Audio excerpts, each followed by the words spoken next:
Good morning.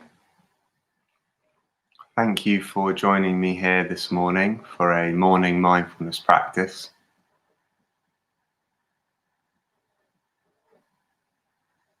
Earlier this morning, I was listening to some guidance myself, and in the introduction, there was offered a story, which I think initially is a children's story, but nonetheless has some wisdom in it. And so I thought I'd share that with you this morning before we practice together. So the story is of a frog and a toad. And one day the toad comes excitedly up to the frog and asks him to come over to his house. He has something to show him. So the frog does as the toad has asked, goes over to the toad's house and into the garden, and the toad shows him a beautiful bed of flowers that he has planted and that have recently come up. And the frog marvels at the beauty of the bed of flowers, and the toad thanks him or her. And the toad says to the frog, "Well, you too can have a bed of flowers like this if you'd like. I have some seeds left over and they're yours. Here you go." And the frog is very excited at this and thanks the toad. But the toad says, "You should know, planting and cultivating these flowers is hard work. There's a lot that needs to be done." And the frog says, "That's okay, I accept." And the frog goes back to his own house and into his garden, and he plants the seeds. And after he's planted them, he feels excited by what's to come. And he sits there and he watches the seeds with this excitement in his heart. And for a while, nothing happens. And so the frog thinks that perhaps the seeds need some encouragement. So he says to the seeds, "It's okay, seeds, you can come out now. It's all okay." And nothing happens. And a little while longer passes, and the frog continues to cajole the seeds. "Come on, it's all right, come out now." Nothing happens.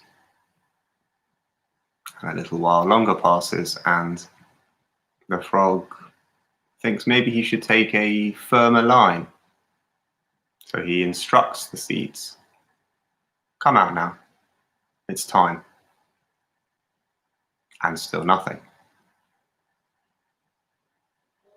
It's been a long time now, several hours at least, and the frustration and impatience is mounting for the frog,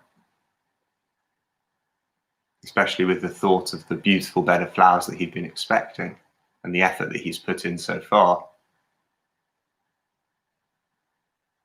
He threatens the seeds in this frustration. "You watch what happens if you don't come out now." And as he's threatening them and shouting at the seeds in this way, the toad overhears him. And the toad comes along, and the toad says to the frog, "You can't shout at the seeds, you'll frighten them." The frog says, "Okay, I accept." Sits down by the side of the bed of flowers and remembers that when he was younger, his mother used to sing to him, especially in moments of distress, as he is feeling now, and as he imagines the seeds might be feeling after his shouting. And so he sings to the seeds. And then he also tells them a story, another tactic of his mother's. And still nothing.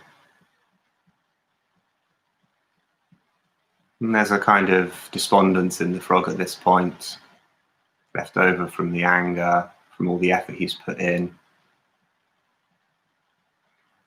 And in his tiredness, he falls asleep. And he sleeps for 2 days and 2 nights. And what wakes him is the excited voice of the toad calling to him to look at the bed of flowers and the green shoots that have sprung up 2 days and 2 nights later. And the frog wakes up and is pleased, is joyful to see this, and says to the toad, "Thanks for letting me know, Toad. Thanks for the seeds. You were right, it really was hard work."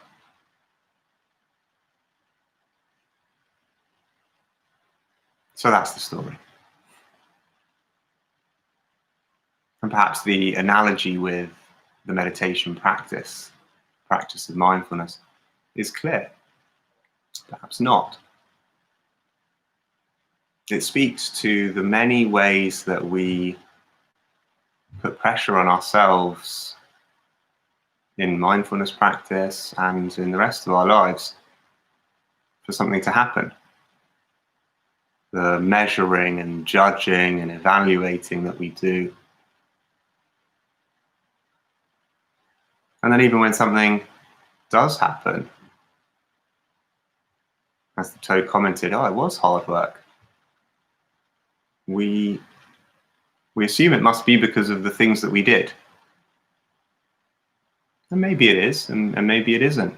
Maybe our work in mindfulness is simply to prepare the soil of the mind, and to trust that if we do that, if we create the right conditions, then the peace and wisdom and awakening that we would all like, I think it's fair to say, naturally arise. I heard that story this morning, as I said, and one bit that I was reflecting on just before the start of this session was the fact that the frog falls asleep for 2 days and 2 nights, and that's when something happens. And I was thinking, what's the lesson there? Is it that we should fall asleep, that we should numb out, and then the things that we want to happen happen? It doesn't quite feel right. I think what we can see as sleeping there is the judging mind, the evaluating mind. We can allow that to sleep sometimes. And actually, if we're able to do that, to step back from checking how we're doing, measuring ourselves against our idea of what should be happening, just let those voices, as far as possible, recede into the background without watering them with attention. Allowing those to sleep can be very fruitful.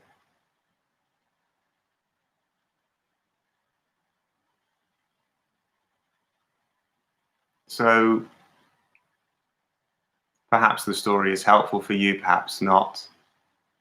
Perhaps it's in the telling. But the invitation this morning and always is just to bring the conditions to the soil of your mind. Moisture and sunlight that is awareness and letting be. Paying attention without trying to change things.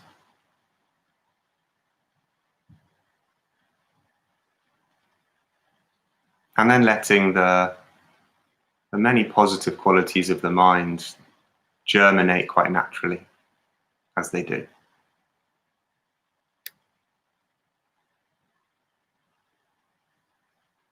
So taking up a posture whichever is comfortable for you. Perhaps allowing the eyes to close.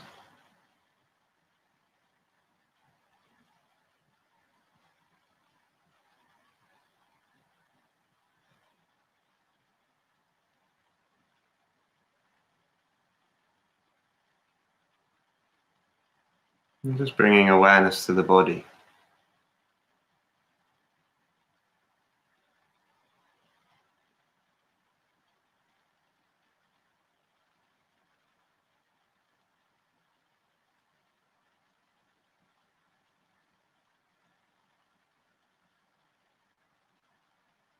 To the breath.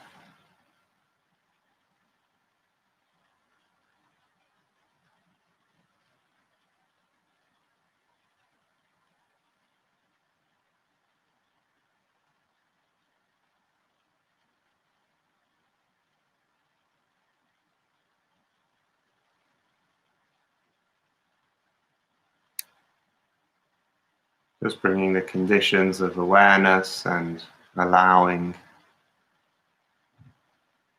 the experience of your body and your breath,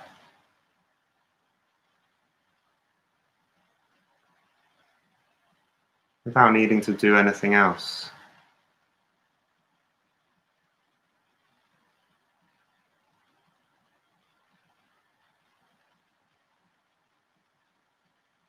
Letting the attention rest with the breath,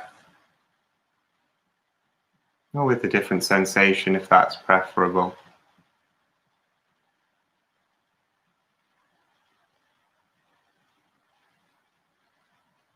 Falling awake rather than falling asleep.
Just gently, curiously allowing awareness to work the soil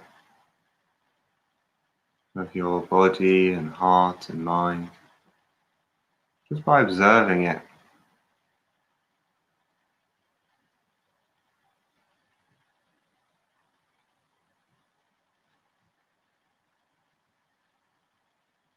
Observing it in this non-judgmental way is perhaps like breaking it up, to continue the analogy.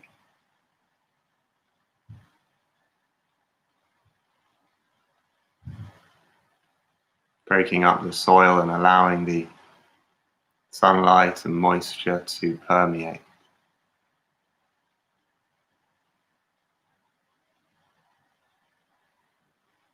And then just letting be.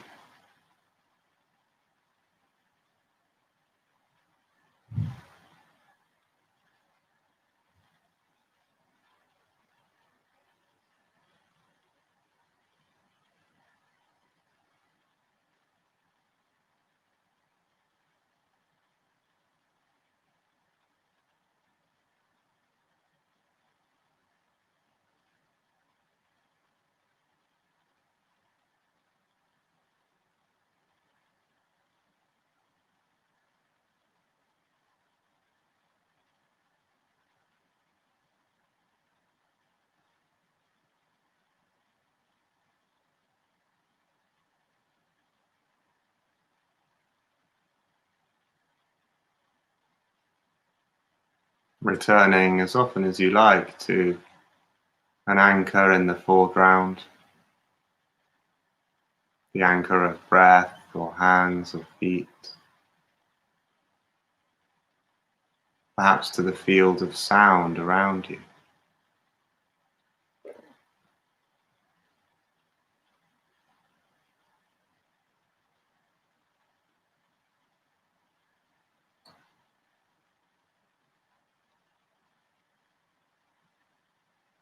Not so much one sound in that case, but the whole field,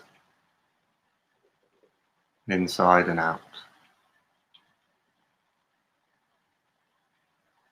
One continuous field of experience.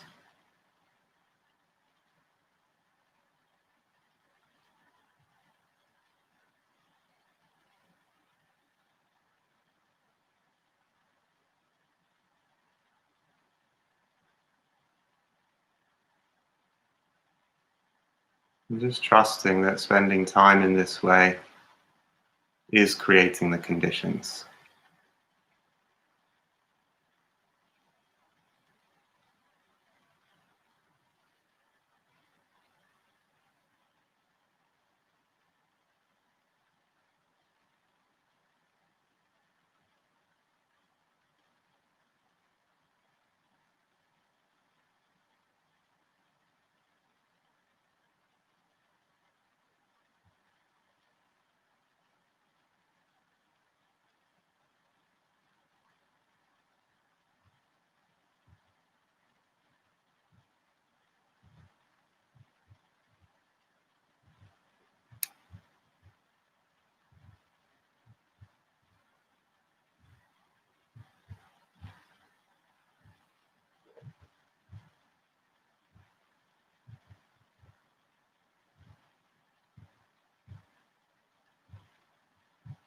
If something difficult or sticky arises, it can be helpful to name it briefly. Ah, this is anxiety. This is excitement. This is thinking. This is evaluating. This is impatience. Just a brief label without trying to push it away or hold on to it. This is euphoria.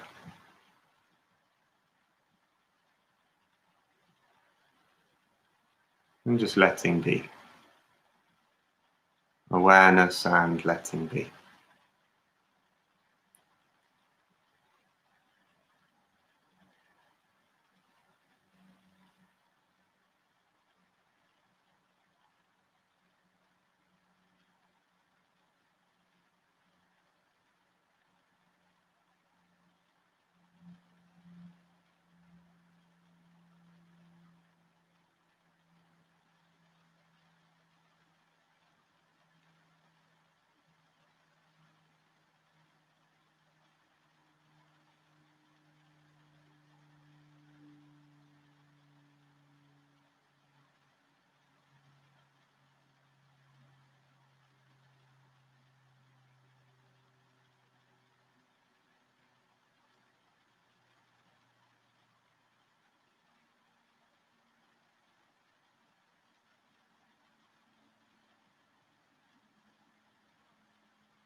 If the mind wanders away 1,000 times, which is almost certainly an underestimate, we can bring it back 1,000 times.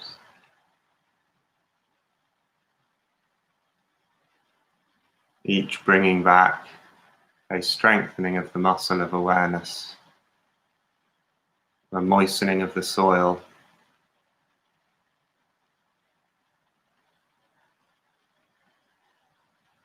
perhaps aware of the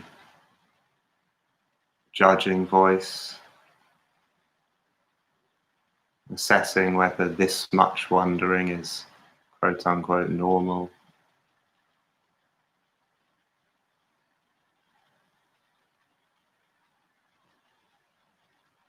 Just allowing that voice to recede into the background. Or just to be here. You don't need to water it, respond to it.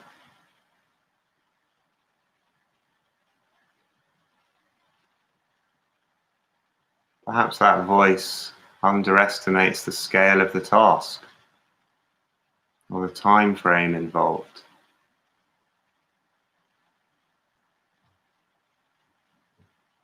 In its impatience, its restlessness, its anxiety, whatever it may be. Perhaps it doesn't really quite understand. So with kindness and care, we can let it be here. But rest the attention elsewhere. With the breath, or the hands, or the feet. This body, this moment.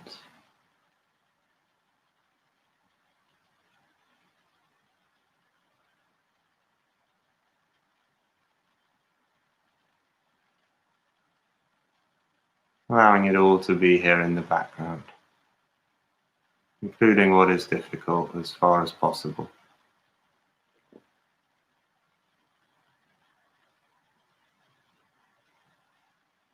And if that just doesn't feel possible right now, that's really okay too. You know best.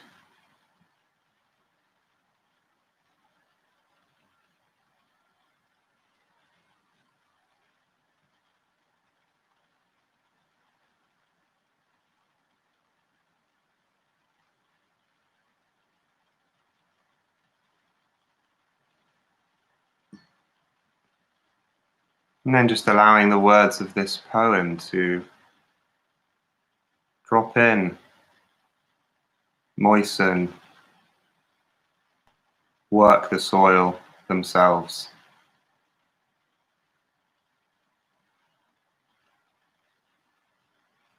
This is The Guest House by Rumi. This being human is a guest house. Every morning a new arrival. A joy, a depression, a meanness. Some momentary awareness comes as an unexpected visitor. Welcome and entertain them all. Even if they're a crowd of sorrows who violently sweep your home empty of its furniture. Still, treat each guest honorably. They may be clearing you out for some new delight. The dark thought, the shame, the malice. Meet them at the door laughing and invite them in. Be grateful for whoever comes, because each has been sent as a guide from beyond.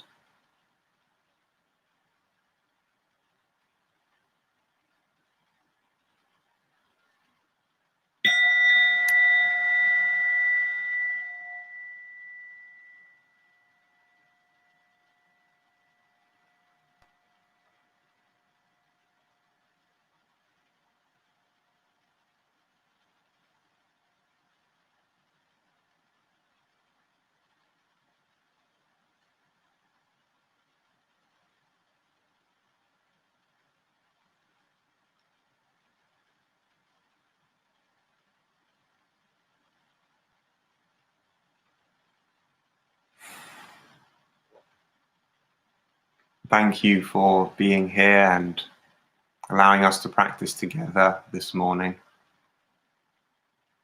Wishing you a good day. I'll be back at the same time tomorrow. Take care.